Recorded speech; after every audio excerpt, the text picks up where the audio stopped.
Hello student, welcome to Atul education. तो student, इस video के अंदर हम लोग टीवाई बीकॉम सेम 6 एफए के कुछ मोस्ट इंपॉर्टेंट ऑब्जेक्टिव क्वेश्चन देखेंगे, जो कि मैंने फाइंड आउट करके निकाला हूं, जो कि एक्सपेक्टेड क्वेश्चन है, जिसके आने के चांसेस बहुत ज्यादा है। आई होप आपके एग्जाम में इसमें से 10 to 12 क्वेश्चन आपको मिलेंगे ही मिलेंगे। तो मैं आपको एक बार एक्सप्लेन कर देता हूँ स्टूडेंट, ये सब आप लोग क्वेश्चन को स्टडी करके जाना। एक एक करके मैं आपको एक्सप्लेन कर देता हूँ, और साथ में स्टूडेंट आपको डिस्क्रिप्शन बॉक्स में एक व्हाट्सएप ग्रुप का लिंक है, आप लोग व्हाट्सएप ग्रुप को ज्वाइन कर लीजिए, जहां से मैं आपको एक पीडीएफ भी शेयर कर देता हूँ, और भी जो प्रीवियस ईयर के क्वेश्चन पेपर है विद सोल्यूशन, वो भी मैं आपको शेयर कर देता हूँ। अभी मेरे पास स्टूडेंट बहुत ज्यादा चीजें नहीं है आप लोग को देने के लिए, क्योंकि टाइम बहुत कम था। जितना पॉसिबल रहेगा, जो चीजें मेरे पास अवेलेबल है वो मैं आपको प्रोवाइड कर दूंगा, तो आप लोग ग्रुप में ज्वाइन हो जाइए। आप लोग ट्राई करना स्टूडेंट, कॉल मिनिमम जितना कम से कम हो सके उतना करना, ठीक है। व्हाट्सएप मैसेज के थ्रू यदि कुछ आपको रहेगा तो पूछ सकते हो यहाँ पर स्टूडेंट। तो चलो यहाँ पर देखते हैं हम लोग। यहाँ पर सबसे फर्स्ट ऑब्जेक्टिव क्वेश्चन में लिखा है, सबसे पहले अमालगमेशन चैप्टर का देखते हैं।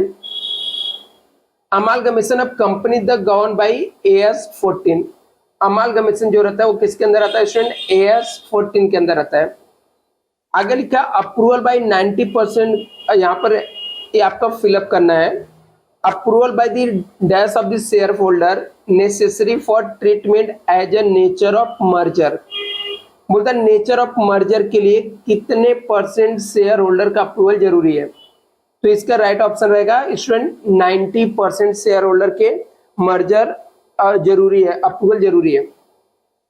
अभी यहाँ पर स्टूडेंट जो मैं आपको ऐसे फिलिंग द ब्लैंक के जैसा टीच कर रहा हूँ, यही ऑब्जेक्टिव आपके जो रहते हैं एग्जाम में कभी कभी ट्रू फॉल्स में कन्वर्ट होके आते हैं। तो आपको कॉन्सेप्ट समझा रहेगा, ये समझा रहेगा तो आप इसके ट्रू फॉल्स भी रॉन्ग, ट्रू एंड फॉल्स ऐसे कर सकते हो। यहाँ पर जिसे आप लिखा है on the amalgamation the transferor company transfer it the assets to realisation account at book value. बोलता है अमालगमेशन में क्या होता है, ट्रांसफरर कंपनी ट्रांसफर करती है असेट्स को टू रियलाइजेशन अकाउंट, कौन से वैल्यू में? एट बुक वैल्यू में। For accounting merger the methods of follow in the, कौन सा मेथड फॉलो करते हैं अकाउंटिंग मर्जर में? तो जो मेथड फॉलो करते हैं उसका नाम रहता है पूलिंग इंटरेस्ट मेथड। आगे यहाँ पे लिखा है under purchase method, under purchase method any excess of purchase consideration over the net assets acquired should be recognised. तो उसे हम लोग गुडविल बोलते हैं। यदि परचेस कंसिडरेशन में एक्सेस रहता है कंसिडरेशन नेट एसेट से, तो उसको हम लोग बोलते हैं गुडविल बोलते हैं। नेक्स्ट यहाँ पर है on amalgamation provident fund account is balance sheet of the vendor company is transfer to. जो अमालगमेशन रहता है उसके अंदर पीएफ जो रहता है वेंडर कंपनी का, वो कहाँ पे हम लोग ट्रांसफर करते हैं? तो रियलाइजेशन अकाउंट्स में हम लोग ट्रांसफर करते हैं। आगे नेक्स्ट यहाँ पे लिखा है under amalgamation as a purchase of business the reserve carried in the books of transferor company, उसको हम लोग बोलते हैं स्टैट्यूटरी रिजर्व ऑनली। आगे लिखा under purchase method excess of purchase consideration over the net assets taken over of account, उसको हम लोग क्या बोलते हैं स्टूडेंट? गुडविल बोलते हैं। नेक्स्ट फॉरेन करेंसी चैप्टर का है, लिखा conversion of currency is covered as AS 11 के अंदर आता है student. The balance in the exchange different on the transaction of export sales is transfer to profit and loss accounts आएगा यहाँ पर। Following the example of non monetary item, stock है, ठीक है। नॉन मॉनेटरी आइटम का जो example वो कौन सा है? स्टॉक है। आगे यहाँ पे लिखा है average rate in the rate is the rate in the mean of exchange rate होता है उसका मतलब। Foreign currency is currency other than the reporting currency के अलावा जो करेंसी होता है उसे हम लोग फॉरेन करेंसी बोलते हैं। आगे लिखा है the amount of exchange difference is recorded in foreign exchange fluctuation accounts में रिकॉर्ड होता है।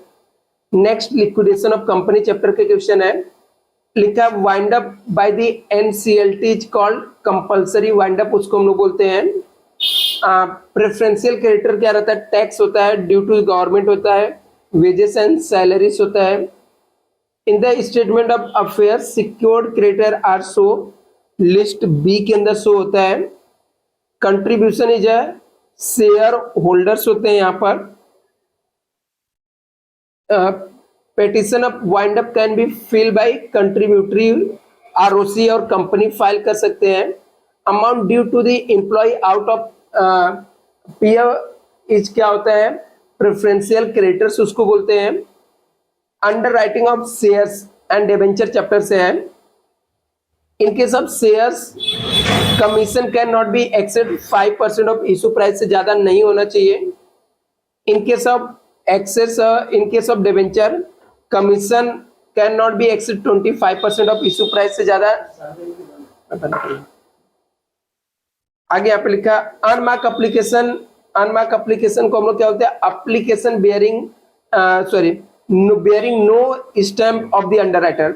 अनमार्क एप्लीकेशन क्या होता है student, application bearing no stamp of the underwriter, जिसके ऊपर रहता है उसको अनमार्क एप्लीकेशन बोलते हैं। When all the shares are underwritten is called full underwriting बोलते हैं। मार्क एप्लीकेशन क्या होता है, application stamp by the underwriter, जिसके ऊपर अंडरराइटर का स्टैम्प किया हुआ रहता है उसको हम लोग स्टूडेंट मार्क एप्लीकेशन बोलते हैं। आगे, person can not be act as a underwriter unless he held the certificate granted by SEBI. जब तक सेबी से सर्टिफिकेट कोई नहीं लेगा उसको हम लोग अंडरराइटर नहीं बोलते हैं। अकाउंटिंग फॉर एलएलपी की क्वेश्चन जो है इसके अंदर, maximum number of partner in LLP, no limit, कोई भी लिमिट नहीं रहता है।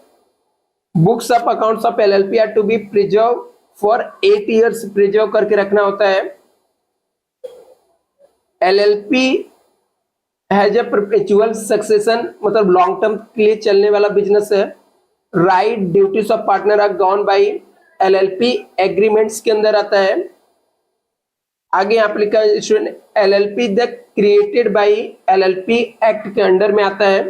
Books of accounts of LLP are maintain on the cash basis और अक्रूवल बेसिस पे मेंटेन करते हैं। Thank you so much student, channel को सब्सक्राइब करके रखना और भी अपडेट के लिए।